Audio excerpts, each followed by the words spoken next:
agency to deliver more for less. And this leads us to this kind of a destructive cycle, which is we are unable to command what is rightfully ours, okay, which leads us to a point that we are not able to invest and we are not able to add value. And when you are not able to add value, you are not able to command respect, okay, and then we lack any kind of value addition as far as the client is concerned, and we have a very fragile client-agency relationship, which is always on tenterhook. You don't know when the relationship will break down. Okay, so therefore, am I saying that agency system is dead? That we are all doomed to die, and this whole concept of an agency is now on its last legs? Well, I strongly believe that agencies have had a great ability to reinvent themselves. Okay. Agencies have been in existence for well over, FCB, Food Core and Building, which we are part of, is about 132 years old, right? JWT is, I think, older. Agencies have been able to reinvent themselves. And I found this very interesting chart. I'll take you through how agencies have gone through what we call evolution over the years. So the first is, in fact, 1840s, 1860s, when agencies were basically space sellers. Okay, we were actually part of newspapers. We used to sell space for newspapers. So we were advertising agents for newspapers. That's where we got our name, agencies. From there, we evolved into a branding era, which was in the 1870s to 1920s. That's when Food Core and Building was born, JWT was born. Okay, we started creating trademarks, and we started adding value to not just selling space, but we started creating ads. Okay, and then came the era of push, which was very, very aggressive. All the bad types of advertising, miracle cures, etc., were heavily pushed, and this is the period 1920 to 1949. And 1950 started the Mad Men era. And how many of you watch this wonderful series called Mad Men? I think it comes on Star, or does it come on Z? It's about the era of the 1960s and 70s, where Madison Avenue was full of these great guys who used to have a great time in office. Every office had whiskey to drink, etc., and a lot of women. Okay. And that was the time agencies started creating the big idea, and they started becoming partners to CEOs in a serious way. Right? So you started your life actually peddling space as a space seller for newspapers, and then you moved up the value chain, and you actually started building brands, and you started partnering CEOs. And then came the unbundling era. Okay, then agencies started breaking up. You started having creative agencies, media agencies, etc. Procurement departments started coming in, and we started getting unbundled into specialist units, okay, which does media, creative, interactive, direct, etc. And then now, in the global arena, we have the internet age coming. Internet is challenging TV for dominance, and today more and more specialist units are coming, and today the big agencies are really holding companies. Right? IPG is actually a big agency. Okay, so is WPP. Okay, so is Publicis. Those are the agencies which then have individual units which offer everything. So in fact, we are now, coming full circle. We are now in a stage where we will evolve into providing full service in the next 5 or 10 years. That is happening. So while agencies are under pressure from clients, agencies are reinventing themselves. They are changing, okay, with time. And if you go back and say, look, what do top clients want from their agencies? And I'm a little biased in this. They talk of effective campaigns, 56%, outstanding ideas, 48%, strategy, counsel and insight, 45%, creatives that win awards is way down, 13%. Agencies that implement client decision, 10%. Now this is big because clients don't want agencies which will just jump when they say jump, or sit when they say sit. They want agencies to push back, to question, what they're recommending, right? And if you ask what are the agency's big problems, and I'm not talking about the 1,000-pound gorilla which is in the room, which is what fee do we get or what commission do we get, but the big problem is constantly changing assignments. So you keep, it's a moving, you go there, product has changed, assignment has changed, and then the other big problem which we have is revolving door in clients. I mean, I remember at a particular time, the account executive and the account supervisor and the agency will change, the product manager is constant. But today, both are changing at a constant pace. So there's some clients we're working with. In the last 4 years, we are working with the third head of marketing, right? And not long, just 4 years, third head of marketing. And this is common. This is not unusual, it's common. There's a constant churn in the client level. And this puts a tremendous amount of burden on the agency. You started relying yourself for one kind of thinking, and you started to learn how to sell to this person, he's gone, right? Then you have to unlearn. So I have a little tip which I will share at the end, what we probably need to do. So clients are saying this, is that agencies bring strategy and creative thinking to the table, and we don't want cheaper versions of ourselves. Okay, if you're going to just come and repeat what I tell you, then I don't want you. I want you to stand up, question what I'm saying, I want you to add value, right? And in a sense, how do agencies get selected? The fundamentals are still very much the same, which is, it's a tough chart and I can email it to you to read, but it talks of basically three things. Ideas on how we engaging with our customers, interaction, which is how do we create interaction with customers to drive success, and intelligence, which is how do you bring quantitative techniques, how do you bring accountability into our relationship. So basically, clients are selecting agencies on these three tenets, which is ideas, interaction, and intelligence, right?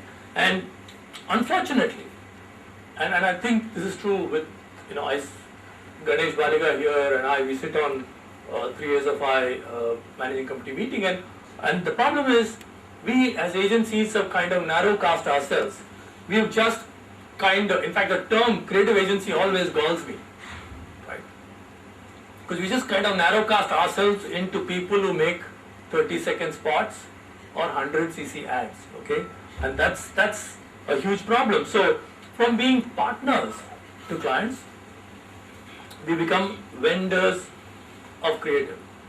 That's a huge downer. And Kinjal Mehta and I, we wrote a book called Brand Building Advertising, Cases and Concepts, and we've created a one-day workshop. We do it in business schools. We start at 9:30, we finish at 5:30, and at the end of the workshop, we normally get feedback. So we talk of some fundamentals of creating good advertising, what we call the 7 questions, which you need to answer, and then we take them through 6 different cases. And we did a workshop at SP Jain last month, and when you're going through the feedback form, a lot of times the feedback forms are pretty interesting. You get nice stuff. And one of the guys had written something very interesting. Said the myth, quote, open quote, that brand managers decide on positioning and ask agencies for ad, close quotes, dispel it.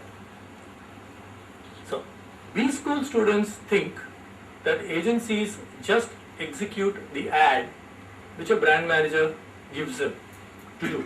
Okay? And that's fault is on ourselves. We have kind of positioned ourselves that way, saying we are quote unquote creative agency, therefore give us the brief, we'll give you the ad. I think the problem starts there. So what I'm saying is, pull back. Suppose we pull back from here and we say no, let's pull back and let's look at what we can do, what we can be. Okay? And what we can be, we can technically be the strategic partner to our client. these are not big words. It's possible to do this because a lot of clients want this. This is Abby Constam, who did great work at IBM. She was the chief marketing officer. Says, I see the agency as the extreme opposite of a vendor, a true strategic partner. Or David Acker has put it very, very well. He says, brand strategy needs a single architect. The advertising agency is often a strong candidate for this role. In fact, the best brand strategists may be agency personnel. Why are we better equipped to be brand strategists than, let us say, the market research agency maybe, okay, or the PR agency, or the event agency, right? I believe we can play a more really meaningful role as a brand strategist because as agencies, we interact with consumers through different filters. Okay, at one day we are talking to them about a car, other day we are talking to them about a soap or a cooking oil or whatever. So we are in fact in a position to understand how the consumer is changing much better than a lot of our clients. Because a lot of clients look at the consumer as biscuit consumer, right? They don't look at the consumer and saying, look, this person is buying a biscuit, but she's also buying a soap, she's also buying a sari, she's also watching TV. They don't look at all that. She's buying soap, she's buying a biscuit, how does she buy a biscuit? But how she's buying a soap may tomorrow affect how she buys a biscuit. Or how she buys a malted beverage may affect how she buys a biscuit. So, but we are uniquely positioned to understand how the consumer is moving, how her relationship with brand is changing across a whole gamut of products. So we believe we can be, brand strategists. And the other important thing, and I think what we can do as agencies, is we have passionate quality talent. Okay. At one time, we used to think that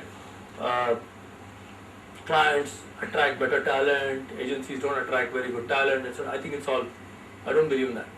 Okay. I don't believe that at all, because the best talent from the best B schools don't come to marketing anymore.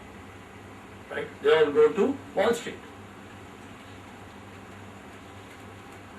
60% of the IIM Calcutta, Jagannath, our alma mater, right? 60% of them go to either consulting, actually 60% go to investment banking and finance. Right? So it's a balance 40% which go to consulting and marketing. So, I don't think the delta between the talent on the client side, the marketing side of the client side and our side is not that big. The more important thing is, if our people are passionate, and I'll try and tell how we can be more passionate. If our people can be passionate, okay, then we can make a difference. We can make a huge difference to what we do to the client. So we have passionate quality talent, we have focus on consumer knowledge, and this is critical, and then we bring creativity for business defining ideas. We are probably the only industry which harnesses creativity in a systematic way, whether it is ideas, music, art, etc., etc. We harness it to build business. And if we can do that, then we can move from being creative suppliers to becoming solution providers. Now this doesn't happen, this doesn't happen by just my saying it. Okay, obviously you need to have creative, you need to have passionate talent, you need to put in the hard work, and then you can then move up the value chain and actually become a solution provider. So if you can become solution provider, let's go back to the destructive cycle. Destructive cycle was inability to invest, inability to value add, inability to command respect, inability to demand our price. Right? So this destructive cycle, if we have the will, can become a virtuous cycle. A virtuous cycle will have focus on business strategy. Right? What is the client's business? How can we help the client achieve their objectives? We'll then move to better value addition, and better value addition will move to higher remuneration. Higher remuneration will help us attract and retain better talent. If we can do all that, then we can build strategic partnerships through superior consumer understanding, and we can kind of broaden the base of what creative we're talking about, and we'll give guaranteed value addition. Now, so the destructive cycle can become the virtuous cycle, and I don't think this is kind of woolly-headed logic. Okay, this can happen in a small town like Salem, it can happen in a big city like Bombay, and in a city like New York, you can be on a destructive cycle. Right? So just because in New York doesn't necessarily mean you can live. In fact, I believe, and we debate this in 3SFI, I believe that in India, advertising agencies can still speed dial the CEO of a company. CEOs know us. This is not the case in many parts of the world. Right? We are still in a situation that we are on hello terms with the biggest CEOs in this country. Okay? And that's a big plus. So we can actually change the cycle. We can move from a destructive cycle to a virtuous cycle. Okay? And this in a sense ties up with what top clients want. They want agency to be credible, to reinvent my whole business, right? I'm not seeing that kind of big thinking. Companies are doing it, but not doing enough, is what she's saying. And if we can live this promise of true partnership, what happens? Okay, so history is full of such great partnerships. Okay, Albert Lasker was running an agency, and I'll tell you a little story. Albert Lasker used to run an agency called Lord and Thomas, and that Lord and Thomas later became Food Cone Building, which is now Draft FCB. This book, The Man Who Sold America, is a fascinating book. It's like his life story, and it's about how he partnered clients.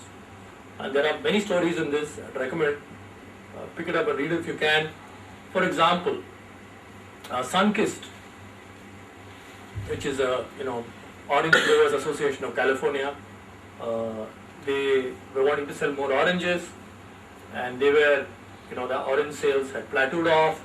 So they called Albert Lasker. So Albert Lasker, based in Chicago, went to California, met them, and then he figured out he had to change the paradigm.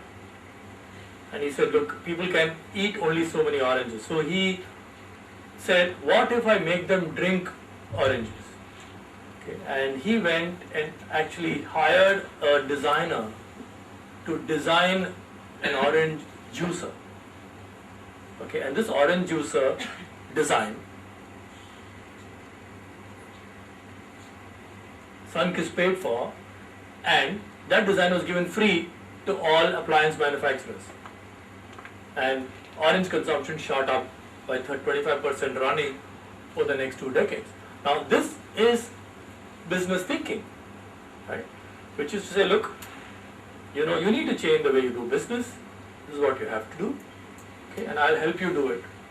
And then Albert Lasker went on to build a huge agency, okay? And finally, he kind of gave away his agency to 3 employees of his, and he retired, and spent all the money he had in medical research. Right? There is very famous, those of you Google, there is Lasker Awards. Lasker Awards are for medicine in America. They are the most famous